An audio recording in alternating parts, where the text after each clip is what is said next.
Rams Nation, Jaguars Nation. I always have a weird time kind of coming up with a name for the opposing team. Duval, I'm not really familiar with what you guys are referred to yourselves as, but we're back here for another crossover episode. Of course, the Los Angeles Rams, the Jacksonville Jaguars, getting ready to meet at SoFi Stadium here in Week 13. I'm Sosa Kremenjas, your host of the Locked On Rams podcast, joined by my man, Tony Wiggins, host of the Locked On Jags podcast. And Tony, right now we're kind of on opposite ends of the spectrum, but maybe a little bit closer than we were a few weeks ago. And, the Rams right now, I don't even know where they stand right now. I mean, a few weeks ago, we're talking about one of the best teams in the NFL. You heard me on my podcast saying, this team's filled with maybe an MVP and all these other things. And the Jaguars, of course, kind of vying for draft status right now. But before we dive into that in just a second here, Stat Hero is the first of its kind in the daily fantasy sports platform where it's you versus the house in head-to-head fantasy matchups. Winner takes all. You can sign up for free right now at stathero.com/locked on and use the promo code locked on for a 100% deposit match. You're not going to get that anywhere else. So, Tony, let's dive into it now. I got to learn more about the Jaguars. I'm going to be honest. I don't watch many Jaguars games. I don't think there's much, of an incentive for people that aren't Jaguars fans to be watching right now. Of course, the big ticket item right here, quarterback Trevor Lawrence. How's his rookie season gone? What does the future really look like? Is it promising for this guy, especially for, a new head coach in Urban Meyer going into next season as well? Yeah, Trevor's fine, man. He's typical rookie. It's almost like a lot of these rookies have had a lot of success now. And it's kind of spoiled the viewer. But if you really pay attention to rookies from the past, you see this gray in my beard. I'm a little bit older, so I'm accustomed to guys struggling when they come into the league because it's just, for a while they had changed the offenses to a lot of this RPO college stuff.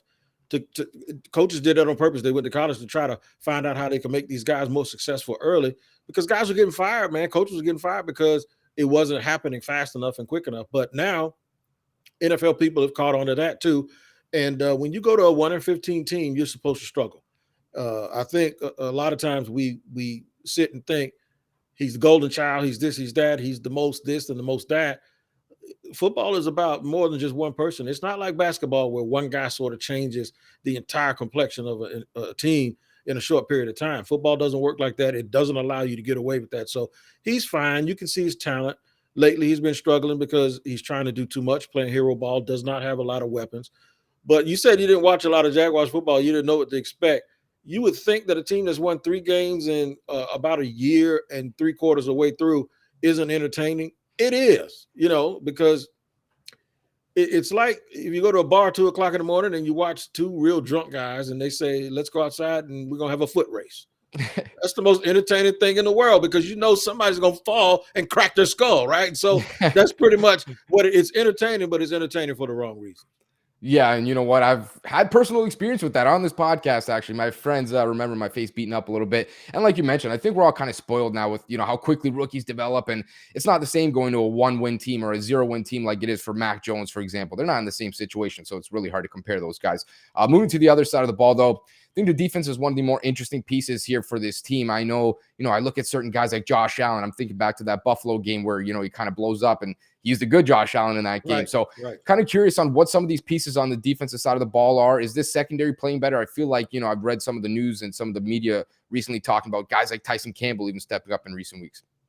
He has. And the criticism of him was that he had no ball skills.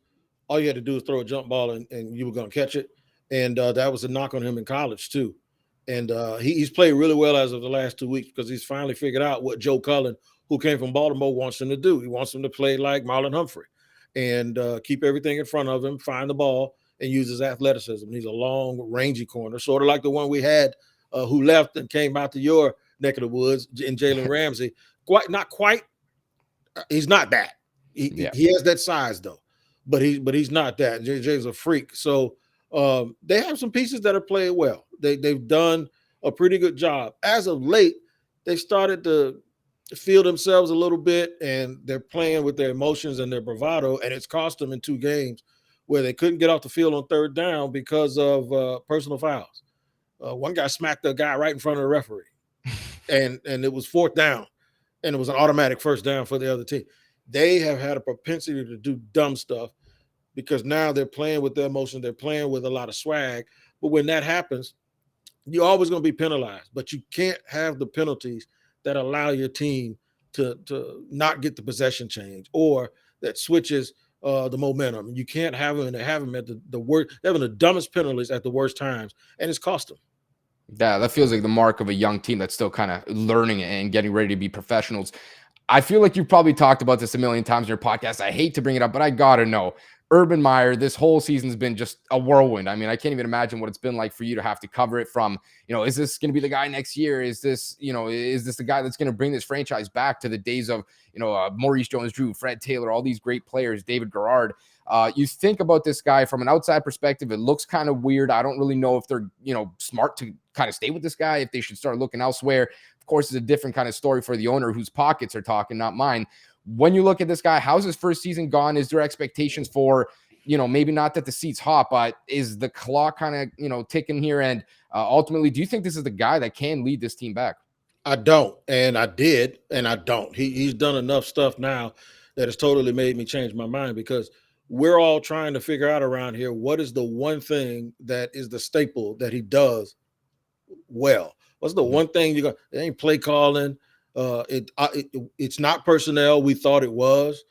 Even though he's known for being a good evaluator of talent from high school to college, he hadn't done that very well here. And the implementation of how you run a training camp and who can play, they have this overemphasis on speed as opposed to having an emphasis on good. And they've had 3 fast wide receivers that they pretty much run through here like a car wash in the last 4 or 5 weeks, and they're all gone. It's because they didn't get any speed in the offseason, and the guys they can't run. So what you have is Cooper Kupp, who runs a 4.5. They wouldn't look at him if he were coming out of college. Robert Woods, who was a 4.5 guy, nope, wouldn't look at him. They look at Tutu Atwell though, because he can run. And that's and see, it's stuff like that. And I'm using your guys as an example. It's the problem.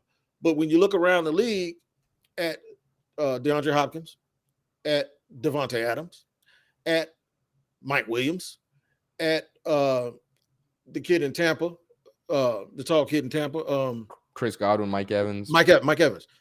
It's a bunch of 4-5 guys now. Everybody ain't gonna be Tyreek, So for them, they probably get like Isaiah McKenzie and think that they hit a home run because he had all those little tiny dudes running around. It's kind of like when he was at Florida, sort of like Chip Kelly when he was at Oregon. You got speed, but then you got good football players too. And they don't get that. And they're really, really missing out. I think him and Trent Baalke, if Urban is around, which I think he will be because Shad Khan, the owner, is very, very patient. I mean, he kept Gus Bradley for 4 years. If he's still around, they're going to have to make some changes and probably get another GM and somebody to really tell him, dude, no, you got to get good football players. And if you get good football players, then they'll find their way to get open. Yeah, if anyone knows what it's like to be a good football player, if any fandom knows, it's the Rams fans. I mean, the Rams don't really have any of those 4.2, 4.3 speed kind of guys. Everyone's just a good football player. Route running is a craft in its own right. So in just a second here, we're going to flip the tables. Tony's going to put me in the spotlight, ask me some questions about the Los Angeles Rams. Before we get there, I want to quickly thank you guys so much for always making us your first daily listen at Locked On Rams, Locked On Jaguars. And of course, we're a part of the Locked On Podcast Network. Now, no one plays daily fantasy sports to lose. Let's call it what it is. Winning feels way better, but traditional fantasy sports are a long-term losing proposition because you never know who you're going up against or what team you're going up against. They don't really show you that kind of stuff. So Stat Hero, a little bit different. They're the first of its kind in the daily fantasy sports platform where it's you versus the house in a head-to-head fantasy matchup with the winner taking all. And the crazy part is, of course, it's got to be different. Stat Hero shows you their lineups before you play, and you can handpick the team that you want to face one-on-one. So you can actually pick your opponent. That's very different compared to all these other platforms. Why? Because you don't have to go compete against thousands of other experts or unknown lineups. Stat Hero puts you in control of your own fate, which is pretty crazy to say. With Stat Hero, you're in control of the stakes. You decide how much you're going to play for, and Stat Hero has no choice but to take it because they're daring you to beat them. So it's a pretty cool deal, in my opinion. Stat Hero head-to-head is what daily fantasy should be, one-on-one. You can sign up for free right now at stathero.com/lockedon and use the promo code LOCKEDON for a 100% deposit match. That's stathero.com/lockedon and use the promo code LOCKEDON for a 100% match. Terms and conditions apply. Now we'll continue along with this crossover here. Tony, I'm going to hand it off to you. You can put me under the spotlight here. Of course, the Rams sitting at 7-4. I'll kind of set you up here. Very weird. Last 3 weeks, I can't even know what to make of this team anymore. I went from, yeah, they're probably going to win the Super Bowl to, oh my goodness, this team looks like the dream team Eagles. And, we've kind of been on both ends of the spectrum here. So I'll hand it off to you. It's a little weird. Yeah, it is a little weird. I'll tell you what, I'm gonna give you a little bit of a break because just yesterday on the Locked On NFL show, James Rapine jumped all over me because I was touting the Rams so much. And we looked at the power rankings, the NFL power rankings that you vote, I vote every week, and we use them on our show on Tuesday. The Rams have played like most of the teams that are ranked from 1 to 13. They've played damn near everybody from the Titans to the Buccaneers to the 3 teams in their division, that 2 of those teams are ranked very, very high. And they play the Packers, and I'm sitting there like, hold on, let's pump our brakes. Now they did beat the Bucs, but against those other big teams, that's where their 4 losses have come from. It ain't like they got a loss against Buffalo. Right. Or, I'm sorry, because Buffalo's good too. They ain't got a loss against the Jaguars like the Bills do. Mm-hmm. They don't have a loss like Dallas does, where they lost at home to the Broncos. Right. The Rams' losses have come to teams that are going to be challenging in the second round of the division in the playoffs. So they have to learn how to be able to beat good teams. So they've had a bad loss. But the thing that bewilders me about them is they don't seem like they got no sand in their pocket. And what I mean is they don't have no hind parts, man. It's like if somebody really wants to just come out and punch them in the mouth, they're able to do it. Jalen Ramsey, he's not guarding the best receiver, and Raheem Morris is getting a lot of criticism. So you tell me from your mouth, what is going on with them? Are they absolutely soft? Do they miss Michael Brockers? Why are they not playing well? Yeah, like you put it, a lot of people have come out and called them soft lately. And I think, it's maybe not fair. I don't know if it's 100% true, but I think it is fair to say right now. I mean, the teams that have beat them, you look at the Tennessee Titans, the San Francisco 49ers, now the Green Bay Packers, they beat them in similar ways. Like, we're going to run the football at you. We're going to stop the run. We're going to beat you up on your O-line with our D-line. Our pass rushers are going to get to your quarterback. And the Rams have imploded. I mean, it's not been like, close losses, last-second field goals here. We're talking about 2 games where they look just horrendous against the Titans and the 49ers back-to-back on primetime, of course, for the world to see. And then you come back to last week against the Packers. And this is a team that, let's be honest here, the Rams, they're built to try and go to a Super Bowl. They're not trying to, get to the first round of the playoffs. They did that last year. They didn't have to trade all these picks for Matthew Stafford to go get knocked out in the playoffs again. This team is built to go get a Super Bowl. So when you lose to teams like the Packers, it's concerning, right? Because this is a team you're probably going to have to go through if you want to get to the Super Bowl. So, on one side of it, I see the argument that, yeah, they are soft. They need to be better against the run. They need to be way better running the football. I mean, they've been god-awful running the football.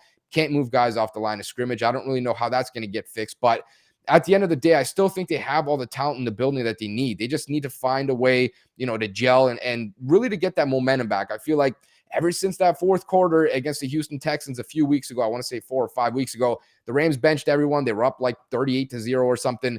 Benched everyone. And the Texans go on and score 22 straight points, nearly make it a game. And ever since then, it's been just a terrible skid. So right now, really talented, but they're not showing it. But I think they're, trending towards the right direction. You look at the Packers game, actually look like a team. Of course, they didn't do well enough to win, but it's a good team that they lost to. And I think they're starting to trend in that right direction. And right now, this week, I mean, it's a good one to really try and really get back on track here. I have a theory, and I want to find out. It seems like ever since the Super Bowl, when I don't know if you saw when the footage when Belichick was like 5-6 minutes to go, and he went to talk to his defense, and he goes, "They got nothing. Just do your job. They have nothing. There's nothing they can do if you do what you're supposed to do." So for a coach to say that, he's not just psyching his team out. He absolutely knows, because of their tendencies and because of film study and because of the matchup. It's like when you watch boxing and you see, oh, he can't do nothing with him. It's like, it seems like every single game they lose, I hear Belichick in my ear. It's almost as if everyone watched that tape and that's how you play against Sean McVay. Because is that true? Do you get that feeling? Because every single game they seem to lose, they lose it the same way. Yeah, I 100% agree. I mean, at the end of the day here, we're looking at a team in September, the Rams are right now, through Sean McVay's tenure since 2017, the second best by all metrics, EPA per play, all these different things. Like, they look unstoppable on offense, but when it comes to the second half of the season, every single year, they start to get figured out. And at this point, it's not just a personnel thing. Every year, your team is changing. Like, this has happened 5 years in a row now. It's a schematic thing. And a lot of people that are way smarter than I am when it comes to X's and O's are saying this offense gets stale. You're like, they're running a very similar package in terms of plays, and they do it over and over again. And yeah, you still can have guys running around wide open and things like that, but the execution is bad right now. And every single season it's happened to the point where now it's a trend. Like, it really feels that way. And it feels like defenses have found a way to really minimize it. And you even look back to the first half of the schedule, as much as I loved it, I mean, Matthew Stafford was throwing a Cooper Kupp 15 times a game. Like, is that really sustainable throughout the whole course of the season? You need to find different ways to be productive and not turn the ball over. Like, this guy's thrown 3 pick sixes in the back-to-back games. Actually 4, I think, in back-to-back games. Like, this is crazy. I've never seen that before. So they need to be better on execution. They need to be better schematically. And I'm not really sure where it begins or how they're going to get back on track. But this team has way too big aspirations to be putting out tape like they did in the last few weeks. 2 things. I know when things can go wrong. I know how Jalen can be. I actually know him pretty well, actually. Any dissension, any frustration yet? And the other thing is, when are you guys ever going to pick in the first round? I think I don't even have I got 1 grandchild. I'll have 6 grandchildren, and they might have children the next time you guys pick in the first round. Yeah. So Ramsey right now, I think, coming from this perspective, literally been a dream. I mean, you talk about a player. I mean, we all know how great of a player this guy is. There's no discussion about that. He's the best corner in football. He's a special talent, can do everything you need and then some. But I think the thing that really sets him apart, even from the team that he has right now around him, you see that passion for the game. I mean, this guy really wants to win football games, and you see it on the sidelines. You see when someone gives up a 3rd down, like at one point, some people, if the team is losing, it might be thought of as, this guy's overreacting, this kind of thing. He's a cancer, as people will say. But I think it's been literally a dream. I mean, he's recruiting players. You hear the story about, he's calling Odell Beckham on FaceTime. He's barging into the receiver room while they're having a meeting, and he's putting them on the phone with Odell. And Odell's like, confused about whether he wants to go to the Rams, whether he doesn't. He doesn't want to step on their toes, as he said, about the receivers. And Odell asked these guys on FaceTime, are you guys okay with him coming? They said, okay. And that's how he decided to come. So he's recruiting players. He's done everything he's needed to do. And then some. The guy is truly special. And I think his will to win is really helping drag this team through what it's going through right now. Like, you need guys that are high character that can get you out of the slump. And he's one of those guys. In terms of the first round pick, I don't know when it's coming. It's going to be a long time. This is the first team since Washington, I think it was back in the 70s, didn't pick for 10 years straight in the first round. The Rams are going to be on 8 years straight, unless they trade someone and get a first round pick somehow, since they did it. I mean, 2016 to 2024, I think it is, which is crazy. I mean, at this point, I don't even have a reason to watch the draft. It's so boring for me. Every, weekend or every year, everyone's going crazy about these prospects. I don't even have anything to watch for. So It's a little disappointing, but at the same time, this is kind of how they want to build their team. And I can't really knock them for it. They've been productive. They just need to find a way to get to that Super Bowl, because at the end of the day, winning games is great. Winning 10, 11, 12 games, it's awesome. But if you don't get that Super Bowl, you don't get that Lombardi trophy, it's really all for naught. So, right. Ready to make some predictions? Yeah, let's do it. In this last segment, we're going to dive into what we think about these predictions, maybe some matchups to watch, things like that. But before we get there, thank you guys so much for always making us your first daily listen here at Locked On Rams, Locked On Jaguars. If you guys want to get in on some betting action, you guys know I like to do it on my podcast. Probably not that smart of me, because the Rams are in a bad skid. You can go check out betonline.ag. They have you covered for all season. Your more props, odds, and lines than ever before as the football season continues to march towards the playoffs. BetOnline remains your number one spot for all these sports action this season. So go ahead to their new updated desktop or mobile website to sign up today and receive your 50% welcome bonus on your first deposit. All you have to do is just use the promo code Locked On to receive your bonus. From basketball to football, NHL, boxing, UFC, even right to your favorite Vegas casino games. Don't wait. Make sure to take advantage right now of all the amazing offers available for the 2021 sports season. BetOnline is the fastest and easiest way to bet on all your favorite sports. BetOnline, where the game starts. If you need some help in terms of which lines to take, parlays, all that good stuff, go check out Locked On Bets, man. They're a part of the Locked On Podcast Network. They are your daily one-stop shop for all your gambling needs. Locked On Bets, hosted by your boy Q, with expert analysis and insight from Lee Sterling. Now, Tone, let's get into it here. It's the prediction time. Everyone always wants to know what's going to happen. Like, as if, I got a crystal ball here and I can tell them. I've been wrong more often than not probably this season, to be quite honest with you. So I look at the Rams right now and they're desperate. I mean, you talk about backs against the wall. I don't know that I've ever really seen the Rams in this situation under Sean McVay. The expectations are grand, like Super Bowl or bust at this point. In my opinion, it's like NFC Championship game or bust. Yeah, anything can happen in those games, but you need to get right now. And the Rams are 2.5 games back from the Arizona Cardinals in the NFC West. I mean, can almost chalk that one up as an L, which means the Rams are not going to be a top 4 seed. I can tell you personally, they do not want to do that. If they got the first seed, the whole playoffs go through SoFi Stadium, right? The Super Bowl is being played in SoFi. That would be, an advantage like no one's ever really seen.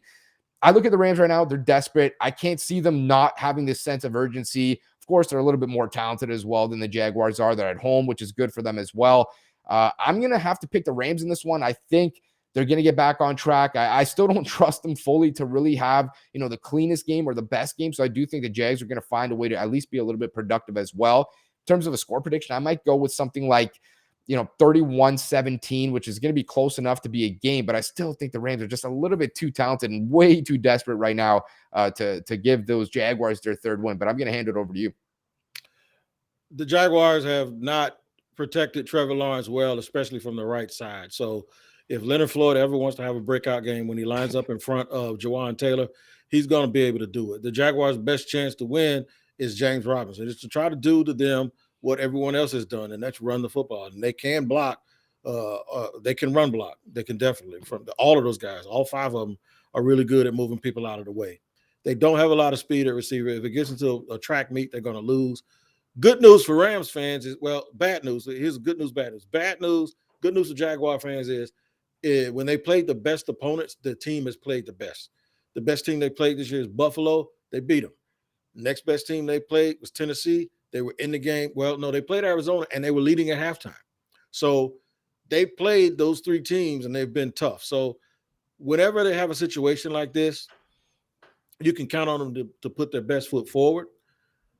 They went out west to play Seattle and played probably the worst football game I've ever seen.